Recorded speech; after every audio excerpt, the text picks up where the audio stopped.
नमस्कार, आप देख रहे हैं एनएसडी टाइम्स। यहाँ खबरों का सिलसिला कभी रुकता नहीं। मैं अंजलि हाजिर हूँ आपके सामने इस खबर के साथ।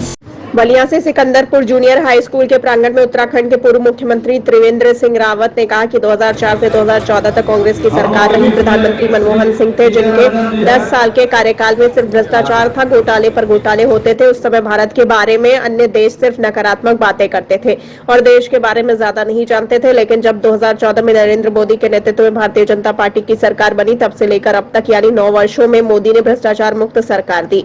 9 साल बेमिसाल हिंदुस्तान की जनता बोलती है कि अगर गरीबों का किसी सरकार ने विकास किया है तो वो है नरेंद्र मोदी की सरकार। आइए देखते हैं बलिया से हमारे संवाददाता डी प्रसाद की ये रिपोर्ट। राहुल गांधी अपने आप कहाँ पर खड़े हैं? केवल भारत का अपमान कर रहे हैं दुनिया के देशों में जाकर। हर बार जब भी बाहर जाते हैं, देश से बाहर जाते हैं, तो उनको यही समझ में नहीं आता कि कौन सी बात कहाँ पर बोलनी चाहिए और देश को अपमानित करने का काम करें। सर जी, एक सवाल और है कि जो वर्तमान परिस्थितियां बनी हैं, जिस परिस्थिति में जो पुराने सहयोगी थे बिहार में नीतीश कुमार जी और महाराष्ट्र में उद्धव ठाकरे जी, वो आज विरोधी खेमे में मौजूद। ऐसी परिस्थिति में आपको क्या लगता है कि 2024 का चुनाव बीजेपी के लिए आसान होगा? 51% मत लेने के लिए तैयारी कर रहे हैं और अगर नीतीश कुमार ने तमाम और लोग हमारे साथ में आ रहे हैं, लेकिन भारतीय जनता पार्टी हमेशा अपने बल पर चुनाव लड़ना चाहती है, लेकिन फिर से वायदा करती है जितने भी सहयोगी दल हैं। आपने देखा भारतीय जनता पार्टी 2014 में भी पूर्ण बहुमत भारतीय जनता पार्टी के पास था। 2019 का चुनाव हुआ तब भी भारतीय जनता पार्टी ने 302 सीट की, लेकिन इनसे हमारा गठबंधन था। हमने उनको मंत्रिमंडल में भी स्थान दिया और अन्य जगहों पर उनको पूरा सम्मान देने का था।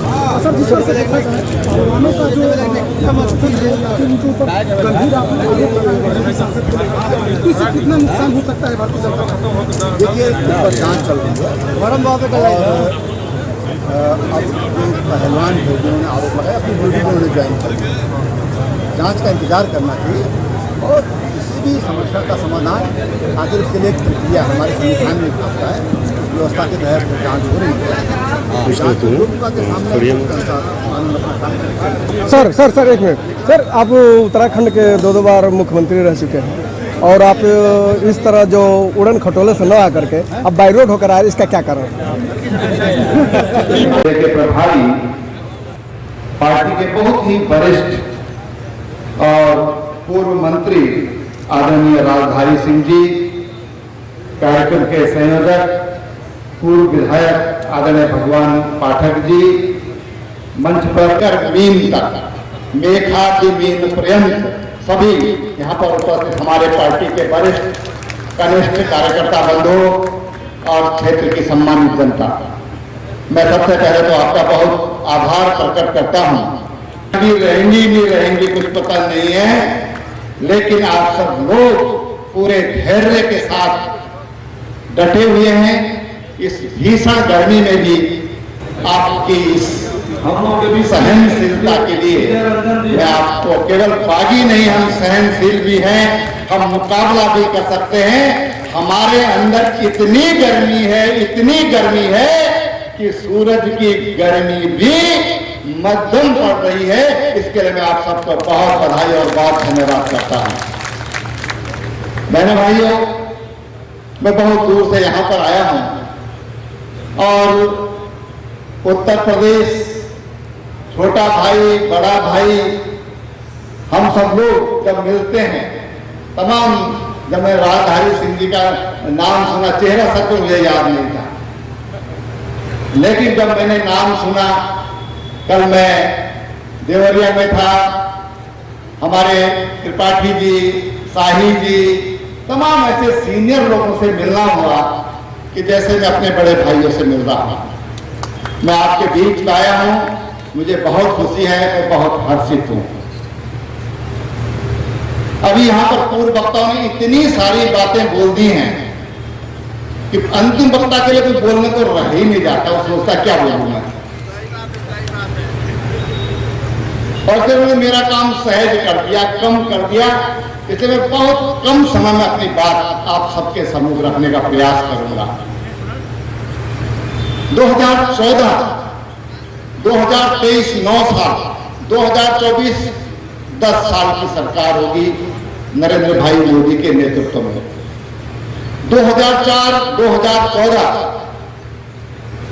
सरदार मनमोहन सिंह जी के नेतृत्व में दिल्ली में यूपीए की सरकार रही, कांग्रेस की सरकार रही। उस सरकार को लोगों ने कहा कि रिमोट सरकार है, प्रधानमंत्री तो कुछ बोलता नहीं है, प्रधानमंत्री तो कुछ करता नहीं है और कुछ हो रहा है। पीछे मुड़कर देखेंगे, अगर कुछ हुआ है इन 10 सालों में 2004 और 2014 के बीच में, तो देश में फकत और फकत भ्रष्टाचार, भ्रष्टाचार और भ्रष्टाचार हुआ है। कोई न कोई भ्रष्टाचार की खबर छपती थी, प्रतिदिन कोई न कोई भ्रष्टाचार का आरोप उस सरकार पर लगता था। महंगाई बढ़ी उसके कारण, बेरोजगारी उसके कारण बढ़ी और भारत दुनिया के भ्रष्टतम देशों की सूची में लगातार भारत अपना स्थान बनाता रहा। देश विश्व पटल पर अपमान महसूस कर रहा था। पहले तो लोग जानते नहीं थे कि भारत है कहां, वो जानते थे तो इसलिए जानते थे कि वहां पर भ्रष्टाचार हो रहा है। भारत की छवि, जो भारत की छवि होनी चाहिए थी, भारत की संस्कृति जो कहती है, भारत की मानव बिंदु जो कहते हैं, भारत की जो परंपरा है, उसके विपरीत भारत की छवि ये विश्व पटल पर दिखाई देती थी। राष्ट्र के लोग, जो भारत के लोग दुनिया के देशों में थे, वो अपने आप को भारतीय कहलाने में अपमानित महसूस करते थे, इसलिए चुपचाप रहते थे, अपनी पहचान को छुपाते थे। अब याद करिए आप 2014 से 2023 का कालखंड, वहां पर प्रबुद्ध वर्ग बैठा हुआ है। जब माननीय प्रधानमंत्री बने नरेंद्र भाई मोदी और पहली मीटिंग हुई दिल्ली में,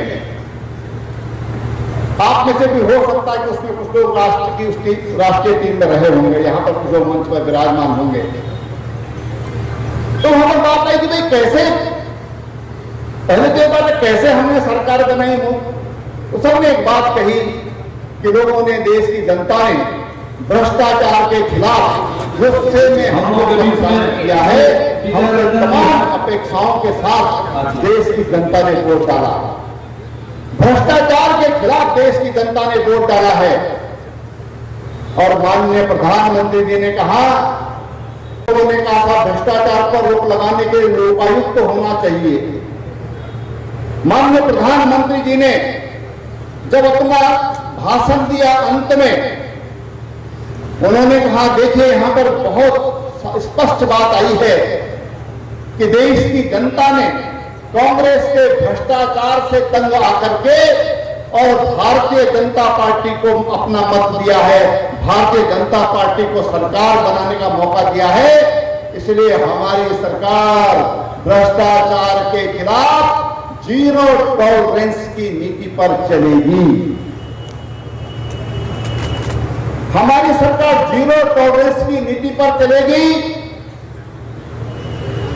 लोगों ने कहा लोकायुक्त पर माननीय प्रधानमंत्री जी ने कहा जब भ्रष्टाचार नहीं होगा तो लोकायुक्त की जरूरत क्या है, पहले चोरी करो फिर चौकीदार रखो, ये ठीक नहीं है।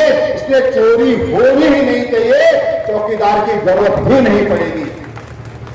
और बहनों भाइयों, इन 9 वर्षों में जो पहला वायदा देश की जनता से किया था, देश की जनता ने जो हमसे अपेक्षा की थी कि हम भ्रष्टाचार मुक्त सरकार देंगे, वो सरकार देने में हम सफल हुए हैं। ये हम नहीं कहते, ये आज दुनिया कहती है, आज जनता कहती है, ये आज तमाम तथ्य कहते हैं कि कोई भी भ्रष्टाचार का आरोप हमारे देश के प्रधानमंत्री पर, हमारे किसी मिनिस्टर पर कोई भी आरोप लगाने का साहस नहीं कर पाया है। ऐसी भ्रष्टाचार मुक्त सरकार देने में भारतीय जनता पार्टी सफल रही। जो वायदा हमें इस कड़ी में बस इतना ही। ताजा तरीन खबरों के लिए बने रहिए NSD टाइम्स के साथ। मुझे इजाजत दीजिए, नमस्कार। अगर आप ये वीडियो फेसबुक पर देख रहे हैं तो हमारे पेज को फॉलो करें और अगर आप ये वीडियो यूट्यूब पर देख रहे हैं तो हमारे चैनल को सब्सक्राइब करें और आगे आने वाली वीडियोस को देखने के लिए नोटिफिकेशन के आइकन को प्रेस करें।